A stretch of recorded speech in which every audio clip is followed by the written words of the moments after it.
प्राण हूं देह प्यारे, सारा विश्व दान करो तो भी गुरु ऋण ते ऋण न बता दे।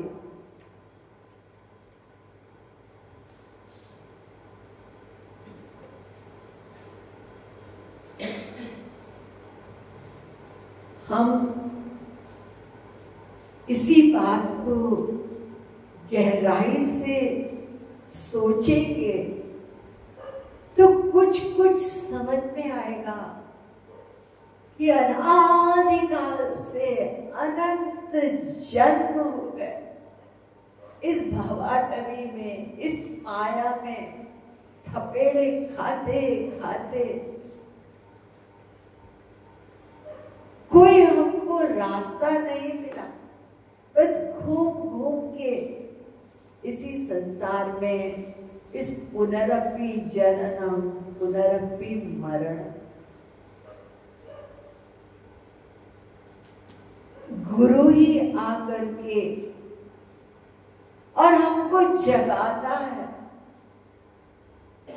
ज्ञान रूपी प्रकाश देकर हमारे इस अंतःकरण का जो घोर अंधकार है ना माया का, उसको वो हटाकर और एक दिन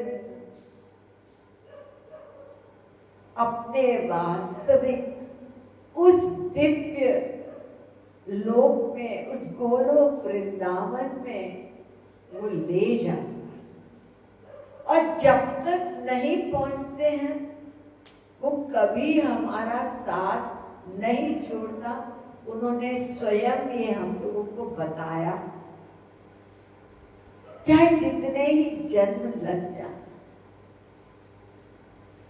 ये आश्वासन उन्होंने स्वयं दिया, लेकिन हमको यही बार बार एक दृढ़ निश्चय करना है कि अब बहुत हो गया। बार बार जन्म ले लेकर कितना समय खो चुका, और अभी जो बनाव बना है, हमारे पास तत्व ज्ञान है। ये जो हमारे अंदर वो भक्ति रूपी बीज बोया गया है, स्वयं महाराज जी ने उसमें वो पानी भी दिया, उस पौधे को बड़ा किया, धूप भी उनकी कृपा से मिली। ये सब हमको सामान अब भी उपलब्ध है। तो हमें यही सोचना है कि शाम होने से पहले, जिंदगी की शाम हो जाए उससे पहले हम उनके पास पहुंच जाएं। यही बड़ी दीदी बार बार कहा करती थी, उनके पास जाना है, बस उनसे प्यार करो। वही आप तुम लोगों की इंतजार कर रहे हैं। जल्दी करो, जल्दी करो, समय कम है। ये वाक्य उनके द्वारा हम लोगों में से कई लोगों ने सुना भी, और आज हमारे बीच से वही महाराज जी के पास उन्होंने बुलाया। वहां सदा के लिए जो हमने देखा उनका स्वरूप, वो आज हमारे सामने फिजिकली नहीं है, लेकिन आप खोद खोद के निकाल रहे हैं उनके अमूल्य वचनों को, ताकि हम याद रखें। तो ये समय हमारे लिए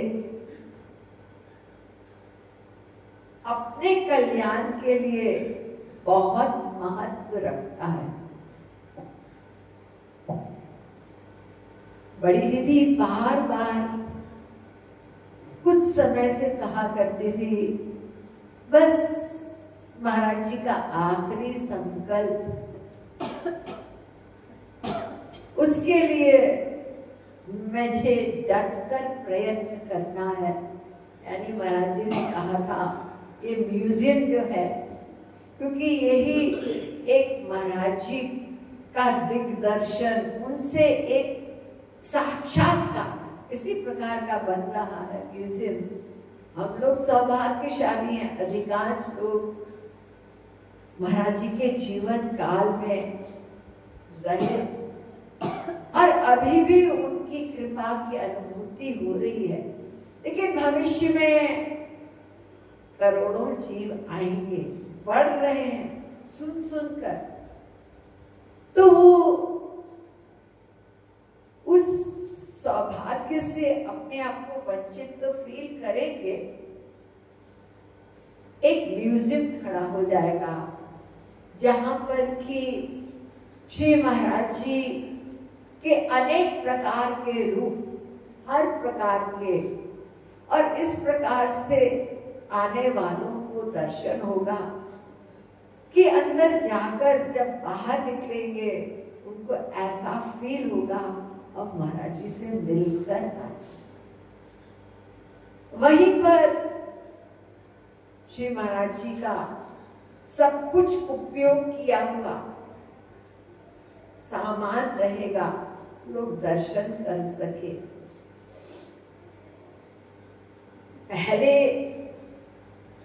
आज भी लोग जाते हैं, रामकृष्ण परमहंस का वहां कमरा है दक्षिणेश्वर में, पलंग भी है, रोज हजारों भक्त जाते हैं उतना सा दर्शन करने के लिए। इसी प्रकार से आप लोगों में से कोई लोग गंभीरा गए होंगे, महाप्रभु चैतन्य उसी छोटी सी कुठरिया में रहे। हमारे महाराज जी ने प्रारंभ में ही वो भाव अवस्था का समय, जो पहला उनका जीवन काल था, उसी में रहे। उसके बाद वो जीव कल्याण को ही लक्ष्य रख के और उस भाव को अंदर गुप्त रखते हुए उन्होंने दिन रात एक कर दिया। वही दिख रहा है, कोई महापुरुष ऐसा नहीं अवतरित हुआ 91 साल। बहुत से लोग आज हैं जिनके अंदर इतनी भक्ति दिखती है कि जो मिले हैं उनसे भी अधिक। तो समझ में आता है कि मुझे ऐसे लगता है, मैं उनसे कहती भी हूँ कि तुम लोग महाराज जी के इसी जीवन में बहुत नजदीकी से उनसे मिले प्रारंभ में। आज आपको लगता है नहीं मिले, बिना मिले ये भाव नहीं हो सकता। तो 91 इयर्स, इतना समय हमारे संसार में श्री महाराज जी ने दिया हम लोगों के कल्याण के लिए। तो ये म्यूजियम से करोड़ों अभी आएंगे। अभी से ये हाल है, म्यूजियम बना नहीं है और गांव में हमारा भक्ति मंदिर है। इतनी भीड़ बढ़ गई है देखते देखते। जब म्यूजियम बन जाएगा तो फिर क्या होगा, कितने लोग खिंच के आएंगे इसका दर्शन करने के लिए। वो नाम म्यूजियम है, वो एक देवालय महाराज जी का होगा। फैक्ट तो यही है। तो इसी संकल्प को पूरा करने के हेतु ही हमारी दीदियां वृंदावन से आ रही थी। और आप लोग जानते हैं क्या हुआ, देखने में तो सोचा भी नहीं जाता उस घटना को, लेकिन हम लोग जानते हैं कि बिना महाराज जी के इच्छा से ये कुछ हो नहीं सकता था। ये उनकी इच्छा से ही जो कुछ हुआ। हमारी बड़ी दीदी विशाखा, आज जितने लोग आए थे वृंदावन में, कुछ लोग वहां थे। अंतिम संस्कार के बाद 13 दिन साधना हुई तो ब्रज के बड़े बड़े महात्मा संत सब आए और सबके मुंह पे एक ही बात कि अष्ट महासखियों में से विशाखा सखी वही आई थी और वही अपने नित्य लीला में, अपनी नित्य सेवा में पहुंच गई है।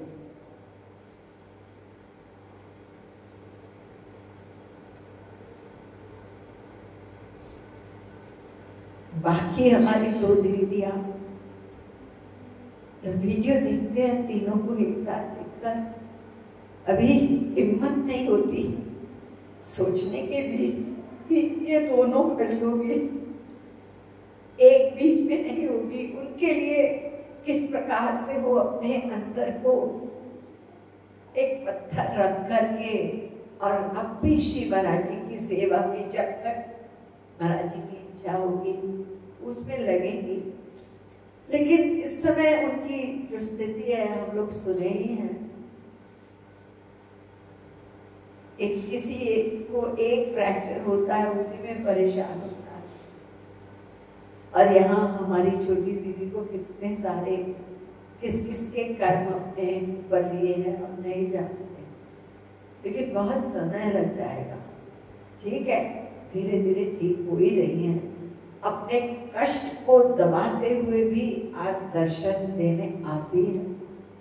बहुत मुश्किल से उनको बिठाया जाता है, अपने आप से नहीं बैठ पाती व्हीलचेयर पे, लेकिन उनको लगता है इतने सारे लोग हैं तो बाहर बैठेंगे तो दूर से आए। अभी साधना शिविर कल से शुरू हो जाएगा वहाँ पे, तो पहले से ही लोगों को आना ही था। ये थोड़ी पता था ये बीच में क्या हो जाएगा। तो वृंदावन में साधना शिविर है, तो उनकी वो स्थिति देखते हुए एक संदेश हमारे लिए है श्री महाराज जी का कि देखो तुम मुझे अपना मानते हो ना, मुझसे तुम लोगों का प्यार है ना, तो फिर अब तुम लोग खड़े हो जाओ। ठीक है, हमारा ऋण यानी वो तो जगत गुरु तब है, क्या कुछ नहीं किया। अभी हमने ये संकीर्तन गाया था जयति गुरुवर, बहुत लंबा संकीर्तन है, उसमें से मैंने सिर्फ 7-8 लाइन गाए, but they were complete by itself, पूरी कंप्लीट थी।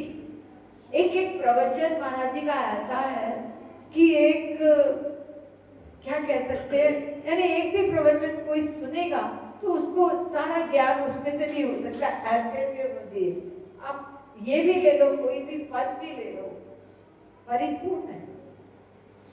तो उनका ऋण तो हम कभी नहीं चुका सकते। कहाँ खड़े थे, कहाँ खड़ा किया, लेकिन अपने कल्याण के लिए, उनको प्रसन्न करने के लिए, क्योंकि हमारे यहाँ हम जो भी सेवा किसी प्रकार की भी, ये जो धन की सेवा होती है, महाराज जी ने स्वयं कहा कि ये धन की सेवा ये एक्चुअली भक्ति का फल मिलता है।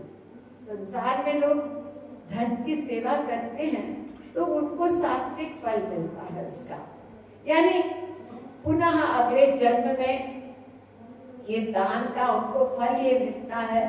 पैदा हुए तो आर्थिक मामले में उनको कोई परेशानी नहीं होगी क्योंकि दान कर चुकी है, वो फल मिला।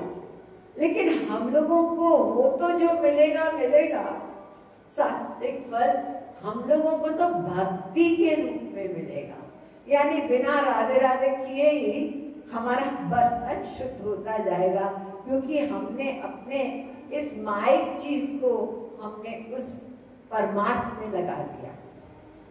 इसलिए अब हमको ये दृढ़ निश्चय करना चाहिए, जितना हमसे, अब ये लास्ट अपॉर्चुनिटी है, इसके बाद तो कोई चीज है ही नहीं।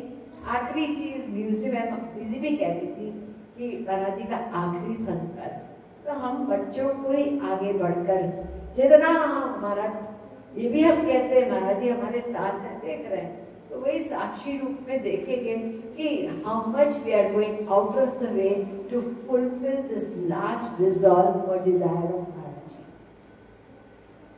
तो बड़ी दीदी भी चाहती हैं, अब महाराज जी ने बुला लिया कि अब इनको करने दो, तुमने बहुत कर लिया, अब आ जाओ हमारे पास।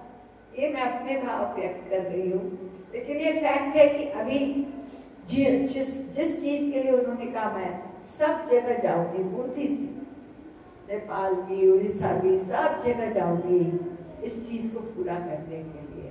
तो हम तो हैं, हमको ये मौका मिला है, ये सौभाग्य मिला है, तो इसलिए हम लोग आज ही सोचे कराएंगे तो महाराज जी, बस ये बात है पक्की। मुझे कभी नहीं भूलता जो महाराज जी ने एक सत्संगी को कहा था, बहुत सेवा करता था, उसके पास कोई खास कोई बिजनेस तक नहीं थी, बस थोड़ा बहुत था, लेकिन हर चीज में यस यस सर होता था उसका। तो महाराज जी ने कभी कभी तारीफ कर देते हैं बच्चों की कि बहुत सेवा की है उसने। तो उसने कहा महाराज जी हम क्या करेंगे, आप ही कृपा करते हैं तो हम सेवा करते हैं, आपकी कृपा से। तो महाराज जी ने ये जवाब दिया उनको, तुम लोग बहुत चालाक हो, कृपा मैं करता हूँ, तुम सेवा करते हो, और उस सेवा का फल तुम्ही को मिलता, यानी कृपा मैंने की और फल तुमने लूटा, ये चालाकी तुम लोगों की है। तो हम जो भी संकल्प करेंगे, जैसे संसार में भी किसी के मकान खरीदना है, अपना मकान, या घर में लड़की की शादी है, किस प्रकार से हम भाग दौड़ करके कहीं ना कहीं से इंतजाम करते हैं ना, ये हमको करना है कि ये मेरा है, तो उससे बड़ी चीज मेरा वही है कि वही हमारे हैं। तो आज हम लोग संकल्प कर लें कि हमें आगे बढ़ना है इसमें, और एक अमाउंट दिमाग में सोच करके, और कुछ समय है हमारे पास, जितना जल्दी करेंगे, क्योंकि वहाँ हम लोग सोच भी नहीं सकते हैं कितना लगेगा आगे। जो बताया, जो लोग काम कर रहे हैं वो कह रहे हैं इसी को कंप्लीट करने में, क्योंकि इसमें जो टेक्नोलॉजी जो भी काम को लगा रहे हैं 300 करोड़ लगेगा, 300 करोड़ इतना लगेगा अभी। और बाकी तो अलग है, क्योंकि अब इतनी भीड़ आएगी, हमारी ये जो कैंटीन अभी है वो तो खिलौना है, तो बहुत बड़ी कैंटीन बनाई गई है, अभी वो कंप्लीट करना है, क्योंकि कितने लोग आएंगे, दूर दूर से आएंगे। और इसके अलावा अभी से जब बड़ा बड़ा फंक्शन होता है तो कुंडा के रोड से यहाँ तक ट्रैफिक जैम हो जाता है।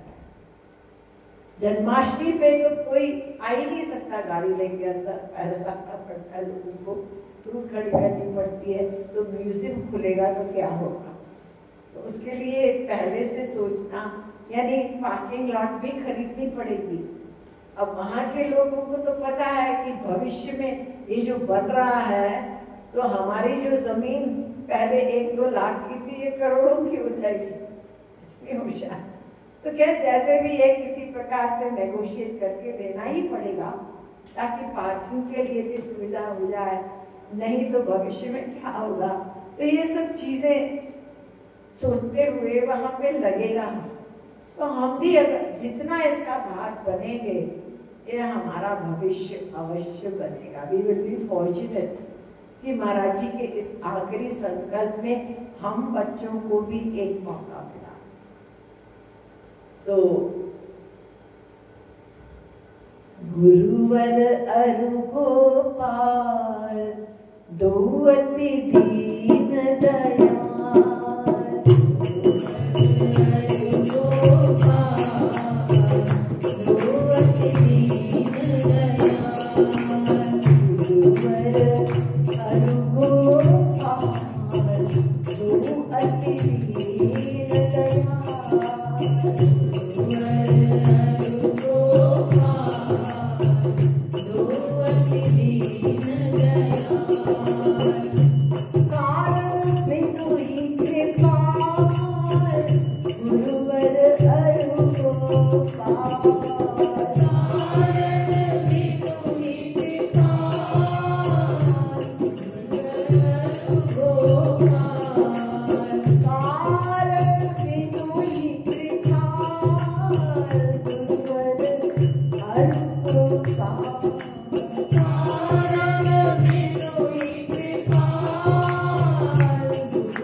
प्यारे